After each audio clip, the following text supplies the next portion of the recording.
So here we are. We're on the island of Coulter on the western side of the Faroes, and this wonderful little island is home to the remarkable little species that I am primarily studying as part of my PhD, the storm petrel, or drunhøyta in Faroese. And the storm petrels nest all amongst the stone walls, the amazing Faroese style huts, and in the sort of earth banks on this island, which is quite different to the nesting ecology of these birds back on Nolsoy, the primary research site that I use most during my PhD.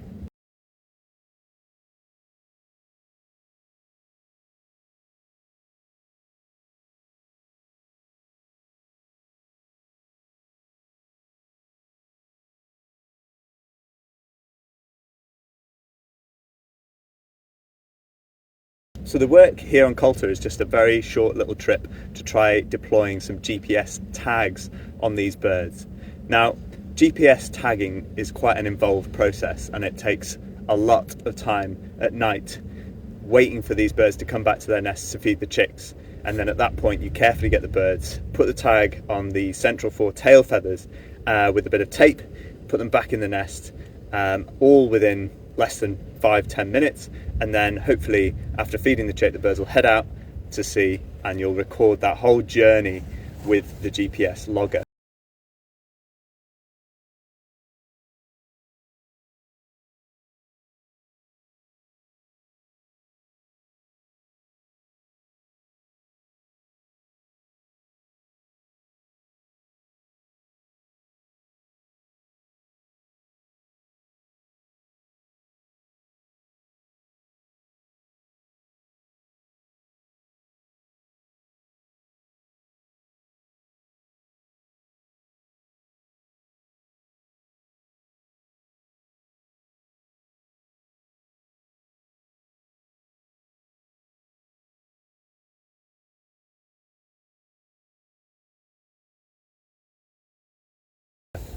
The only thing with this is you've got to get those tags back, and that process, once again in about a week, 10 days time, will involve a lot of late nights out on the mountainside waiting for these birds to come back. But once you get those tags back, obviously you can then plug them into a laptop, download the track, download that data, and suddenly you'll be able to see where these incredible little birds have been out at sea. Now, the really interesting thing is, last year I was out here for a few days in collaboration with the Faroes National Museum, who managed this amazing island, and we managed to deploy 4 tags and get 2 of them back. And it showed some really interesting behaviour where these birds were heading south and west of the Faroes, around the Faroe Bank, and even out to Iceland, 500 kilometres away. Whereas from Nolsoy, all the tracking work that I've done so far as part of my PhD has shown all of the birds going northeast and east from the Faroes, complete split between these two colonies. Now, there's probably only maybe 500, 1,000 pairs of storm petrels on this island, compared to what might be 250,000, 500,000 even on Nolsoy. So you are talking quite a different magnitude of population size. But it's nevertheless a really important site for these birds, and is really incredible because of the sort of nesting ecology that you have right in these huts and in the places that you're living and working. You can literally hear the birds singing through the walls at night when you sleep, if you do actually get some sleep. So we've been here for the last 2 or 3 days now, with my really good friends Steve and Irene, and with someone who's working on the Sea Ghost project, Trevor McLaurin. And the 4 of us have had an absolutely awesome few days. The weather hasn't been like this the whole time. It's been characteristically massively variable in true Faroese fashion. We've had storms, we've had howling gales, we've had rain, we've had wind, we've had sunshine, and we've had calm, beautiful periods like this. So it's been very variable, but we've managed to get out 5 tags so far, and hoping for the last tag to be deployed tonight on another chick rearing storm petrel, and then we'll be returning in about a week, 10 days to try and get these tags back, hopefully with Jon Aldera from the Faroese National Museum.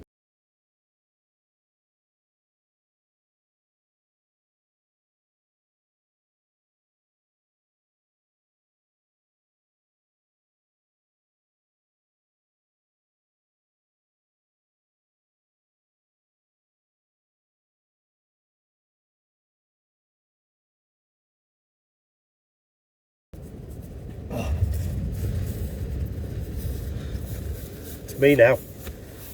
So, Steve, welcome to the scene. cheers. Yeah, I'm going to put one of these microphones on, so hopefully I'll say something intelligent while we're on this. Not renowned for it. No, it's not one of my strong points. But Ben, for those of us that aren't so clued in on this stuff, these birds are tiny, aren't they? It's true, yep. So the adult storm petrel is about 25 grams in weight. So what I try to tell people when they don't know what a storm petrel is like is it's like a swallow, like a barn swallow, that sort of size. It's absolutely tiny. And the chicks, there's one actually calling from the wall right in front of us. The chicks, when they hatch out, are like 5 grams, which is, I think, about the weight of like a £1 coin, if not lighter, actually. We don't use them anymore. We've got mobile phones nowadays. We do all that. A stack of 10 debit cards. Oh, okay, yeah. And the other thing that really surprised me when we were out and having a look, I mean, obviously I know that the bird has to put on weight fairly quickly, but these things put on weight at an incredible speed, and then up twice the weight of the adults. Yeah. So of course, yeah. So adult storm petrel 25 grams. At the peak of the chick's weight, you're talking 40 grams, sometimes even more than that, which is insane. So, like pretty much like all petrels and shearwaters, the strategy is, the adults come in with really rich, oily, high calorific meals. They can put on, 5 grams is not unusual for a feed, and then they're gradually getting fatter and fatter and fatter. And then at a certain point, the adults will just abandon them once they've reached the sort of past the peak mass, as it were, and then they'll just be left to their own devices in their burrow to slim down, and they're converting all that fat into the muscle and into the feathers that are necessary to then fly out at sea, totally unguided and no parental care. Like literally, they just leave the nest and then head out to the ocean, and that's it for a few years before they come back again. Incredible. It's incredible. Yeah. So, I mean, you're tracking this tiny little bird, and I know that you're doing other experiments as well. But why are you tracking them? It's a good question. So, not much is known about, because they're so small. Yeah. It's not really been possible to see where these birds go at sea up until this point, when technology has got sort of advanced enough to get these sort of tags on these birds. So before, you'd see sightings from out at sea, and fishermen would have anecdotes of having seen these remarkable birds coming close to the boats or whatever, but really we didn't know exactly where they go, and certainly not in any detail. So tagging them, now that we've got these tiny little GPS loggers, it's a really important opportunity to find out what their movements are at sea, especially in the Faroe Islands, because it's a knowledge gap that exists in the broader population of European storm petrels. So the largest population on also just across the way, they've never been tracked from there before. There's tracking data from Musa in Shetland, and that's the largest colony in the UK, and we know we're beginning to build up a picture of what they do there, but nothing was known from the Faroe Islands. So most of my work has involved setting up these sites ready to be able to do this work, so that we can find out, okay, where do they go? You can try from the tracking data to understand where they're foraging, where the important hotspots of their spatial behaviour are, so where they're spending a lot of their time, and then how does that interact with climate change that is influencing ocean conditions to such a large degree that what's going to happen with these hotspots, how are they going to change in terms of their foraging condition, and then how does it overlap with marine development, so things like expanding wind farm industry, got oil and gas platforms in the North Sea that have massive bright lights and flaring gas on them, are birds getting attracted in and then perishing there, all these sort of interactions with man-made developments. That's what you can start to overlay with these tracks, is to understand those sort of interactions. So it's a bit of a baseline, and then from that you can build up a greater picture of the bird's ecology at sea. Right, that's quite a sophisticated range of things that you're trying to look into. All right, quite a range of things. It's true, and yeah. The sophistication being the techniques that you're going to have to use to try and understand those interactions. That's right. And I know that you're homing in on one particular area because it's come up, particularly here on the Faroes, because there isn't any light round here at night. It's dark. We're in the middle of the ocean, a small group of islands, and it's really, really dark. But it started to change, and I know light has been found to be a really big impact. So you've been honing in on that, haven't you? That's right. Yeah, artificial light is a massive issue for a lot of seabirds, particularly those that are nocturnal. So storm petrels only come out at night. They're nocturnal, and they're adapted to be as such, and are very sensitive to anything. Artificial light's only been in their timescales, has only been around for a few hundred years, if not less, in the Faroes. I think it was the 60s maybe. The electric lights were introduced to some of the towns around here, and they're not. Yeah, I remember reading 1957. 1957 for one of the places we've been recently. And they're massively susceptible for that, not just because it enhances the possibility of predation from things like dogs and cats, but also they get disorientated, it affects their navigation, and especially at the time when chicks are fledging, they head out of the nest, and for reasons as yet still unknown entirely, they're particularly attracted to lights. And so you get fledglings turning up in towns, in villages, or flying into things that are artificially lit. And we don't know how big an impact it's having, but it's certainly not a positive one. And this could also be happening out at sea, which is where the tracking comes in. Because a lot of the land-based stuff, if they're coming into lights in some of the villages and the settlements, gradually and getting more and more sightings coming in from Faroese people and birders and other sort of communities in the Faroe Islands sending in these sightings, but out at sea it's a different picture. And if we can begin to understand where they're travelling, then we can identify some of the hotspots and the places that they might end up, and then target surveys towards things like fisheries. They often use bright lights for trawling, and that in itself might bring in birds, but they might also come to feed on the sort of stuff that comes up when they're trawling fish, which storm petrels are very opportunistic like that. They'll feed on oily substances and stuff that's just on the sea surface, but if there's massively bright lights associated with that, they might then fly, end up on the ship deck, die, all of that sort of thing. So it's quite a complex picture, but artificial light, particularly in the Faroe Islands, we don't know the extent to which it affects birds. So I'm trying to, forgive the pun, shed light on that topic. And you're right, there's a whole range of different things that might be affecting these birds. Some of them are totally out of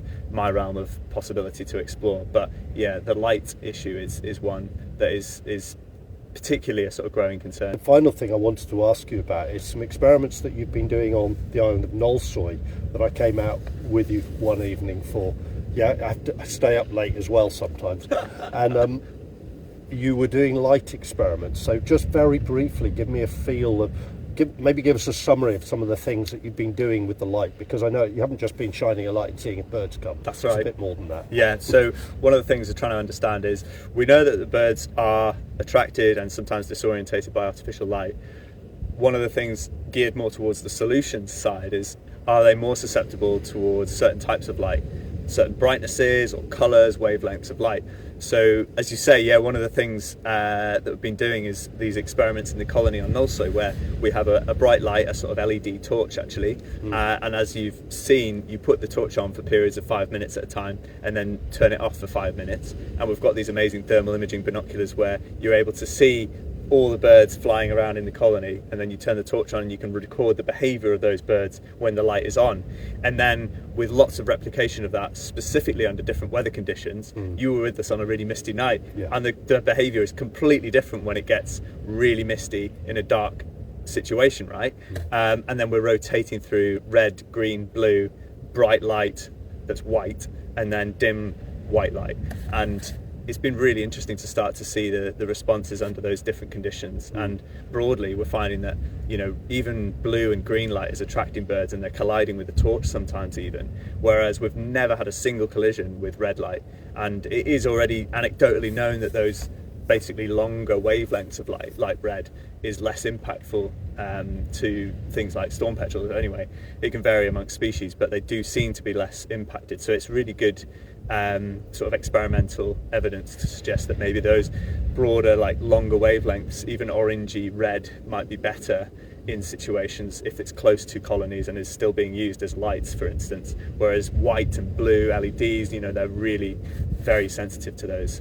Interesting. So for any of you who want a job where you go out at night, preferably in the rain, in the mist, and it's really cold and wet and unpleasant, working with Ben could be perfect for you. Alternatively, if you have got anecdotal stories, interesting information that you can pass on to Ben about the impact of light on seabirds or some of the other factors of human interactions with seabirds, I'm sure Ben will be really interested to hear from you. Absolutely. Yeah, do get in touch, and I look forward to sharing the results soon, hopefully. Brilliant. Look forward to it. Thanks, Steve.